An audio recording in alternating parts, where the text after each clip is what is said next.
Eastern Wisdom and Modern Life with Alan W. Watts. Produced by CRE8 San Francisco for the Educational Television and Radio Center.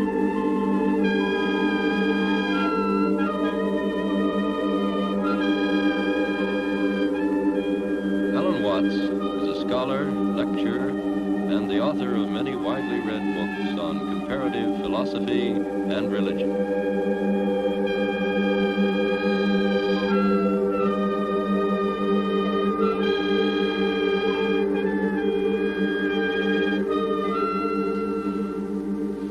This is not the figure of a strange pagan god. It is the figure of a man, an awakened man, a Buddha. And I expect you may have wondered why almost all figures of Buddha or of many other Eastern sages that you see are seated like this. This figure of Buddha is in the posture of meditation, and the way in which he is seated and the whole cast of his features and of his expression symbolize a certain attitude to life, a certain way of looking things, which in Indian and Chinese philosophy is considered essential to sanity. Perhaps I can give you some idea of the meaning of this attitude by demonstrating it with a Chinese character, a word which represents this whole attitude to life. Most of you probably know that Chinese characters are originally picture writing. And in this particular character, this half of the character is said originally to have represented some water bird, perhaps a stork or a heron. And this other part of the character is first of all a sign meaning the human eye. Then you put legs on it, the activity of the eye, and that means seeing. And the whole character is pronounced Guan. And it means a certain kind of observation, a certain way of looking at things, which might be typified by the image of a heron standing at the edge of the water, as in this painting, which is by the great Japanese artist Kano Motonobu. There is the heron standing quietly and serenely, watching the water. And so, the whole meaning of this attitude to life is what is summed up in the entire Eastern idea of meditation, typified in these Buddha figures. And I want to try today to explain to you something of the meaning of this attitude to life.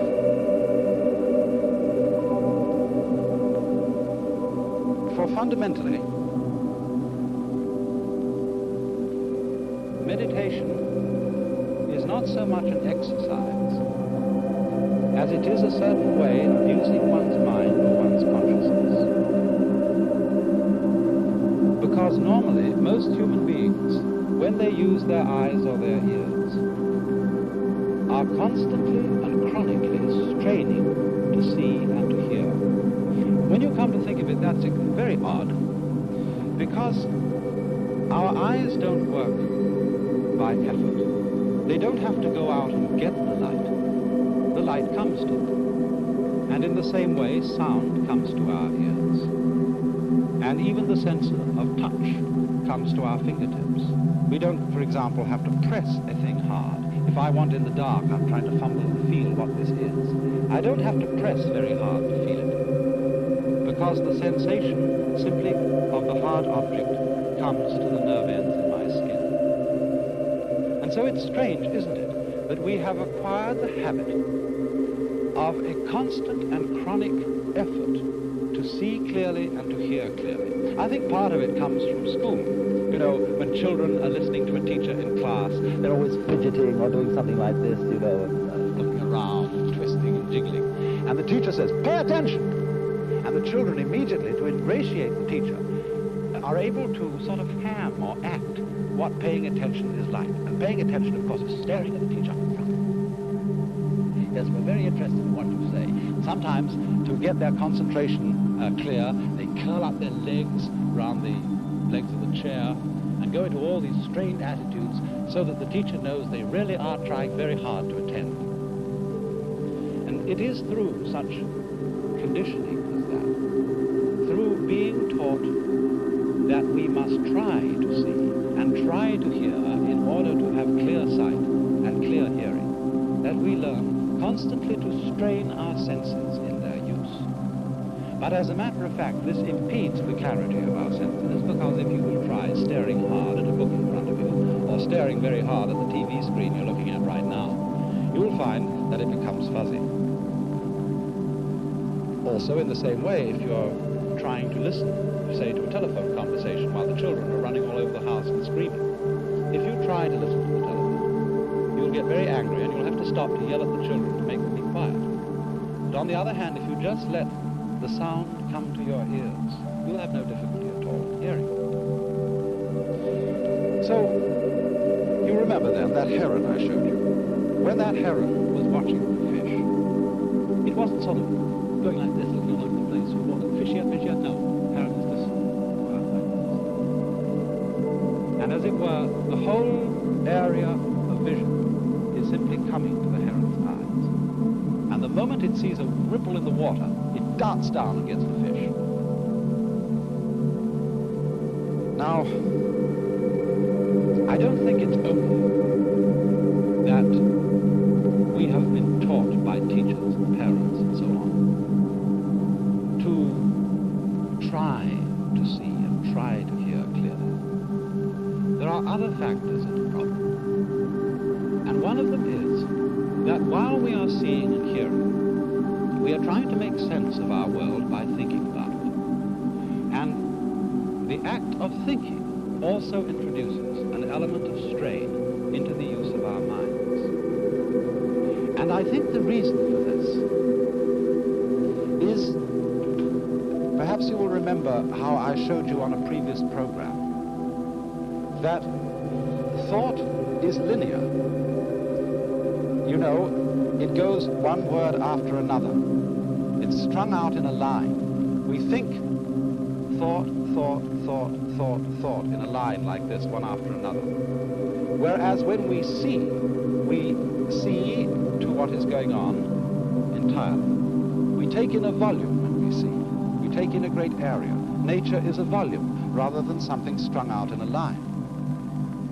But when we think, we get one thought after another, and so the process of thought is much slower than the process of seeing and using our consciousness or our mind as a whole. And this then requires a certain effort to make thought keep up with what we are seeing or what we are hearing. Also, you see, thought works by abstraction. What do I mean by abstraction? Well, a lot of Chinese characters are abstractions. If we take, for example, the Chinese character for man, it is written this way. Now, that was originally the head and legs of a human figure. Something, you know, like this, when we draw an abstract figure of a man. It did that same thing our cells learned to do, because our cells did the same thing in a biological sense, and that is it split itself into pieces so it could interact with those pieces. Now, all the pieces have free will, and you have multiple things interacting with each other in free will. Now, the possibilities and the potential is hugely greater, because it's hard to say what will come out of all of these independent individual things interacting, as opposed to just one thing interacting with itself. So it did that, and it found itself then in a social system. It and a lot of other things had free will. They were all interacting. And how do you evolve? How do you lower entropy in a social system? You lower entropy in a social system through cooperation, caring, working together. That's the low entropy possibility. As we're now, like evolution does, it tries everything, and the stuff that works persists, and the stuff that doesn't dies. So the system learns that through cooperation, it can build these patterns. It can build structure, interacting with the other units of consciousness. And to do that, it needs to cooperate. To cooperate, it needs to care about other, not just care about self. The opposite side to that, and I call that the love path, the caring about other. The other possibility is you just care about yourself, and I call that the fear path. And on the fear path, it's all about you. You don't cooperate. You do what is just good for you. And eventually that works itself into chaos. It works itself into a society where 5% of the people own 95% of all the worth and value, and most everybody is miserable. That's the end point, and we just can do this. I'm just kind of going over the top. We can do this a lot more detail if you like. So that's why we needed a virtual reality, because these beings needed to cooperate and learn and work together to do things, but it was like a big chat room. They're just consciousness. All they do is communicate with each other. There's no traction there. There's very few consequences. It's hard to learn. It's hard to make good choices. It's hard to cooperate, even if there's no structure, no framework in which to do it in. So the system needed a virtual space, another virtual space, in order for these choices to be more meaningful and to have more significance, more individual and collective significance. So it started with a rule set, created a rule set. It evolved the rule set. It doesn't just make this up. It evolves a rule set, and it starts with initial conditions, and it pushes the run button, and you see how the initial conditions change according to the rule set. And it probably didn't work very well, and you had to say, well, let's tinker with that rule set a little bit, and maybe we'll get something that lasts longer, is more stable. Eventually you end up with a rule set like ours, which is basically all of what we call science. What we scientists do is dig out the rules of the rule set, like gravity. See, one of the rules of the rule set. So we dig out these rules of the rule set, and that's how we understand the nature of our reality. So eventually the rule set is good enough to produce a stable reality like this one. And when it does, we evolve. Dogs and cats and horses and fish and jellyfish and all of that evolved, and eventually created avatars in this simulation that had interesting enough choices that consciousness could log on and play these avatars within the constraints of this rule system. So then that's the beginning of us. So why are we here? Why is our reality here? Is because in order to evolve, the system needed more a choice, a larger array, more potential in its choices, and with the social system. And why are we here? We're here to learn how to cooperate, to care about each other. We are here to learn how to give, how to love, because that is the low entropy solution. That is evolution. Learning about fear, or becoming fear rather than becoming love, is the high entropy solution and leads to the death of the system if it doesn't turn around. So that, in a very quick nutshell, that I know it sounds like I'm just making this stuff up, but it actually all is very logical. And it doesn't have but two assumptions, and those are that consciousness exists and that evolution exists. Consciousness starts out as a very simple thing, not the system we know. It starts as just an awareness that's capable of being aware of itself, that it can be in one of two states. That's all you need, and that can evolve to be our larger consciousness system. So that's the one-over that you asked for. I know it took a long time. It was a pretty long soliloquy here, but that should give your listeners a framework of the kind of reality I'm talking about. Now, one of the interesting things about this framework is that after I wrote my book. I wrote the book to be a theory of consciousness and a theory of reality. It was a model. When I say theory, I mean a model. Okay, now a model is only as good as it is able to predict correct answers, and an answer is correct if it's verified by experiment. So if the model can explain everything we know and then explain new things that we don't know yet, and then we can show by experiment that those things are true, then it's a good model. If the model doesn't explain things that we know, or needs lots of assumptions to do that, then it's a bad model. But just two assumptions is makes it a very elegant model. And I found out that if you took the exact same logic that described this consciousness system, that you can do much better physics with it. So I started looking at the big mysteries in physics, like why is the speed of light a constant? Why do particles distribute themselves in a double slit experiment as a diffraction pattern when they really shouldn't do that? And all these other mysterious things that have been going on in quantum mechanics and physics now since the 1920s, and there's no explanation for them. Scientists just call it weird science, weird physics. It's does strange things.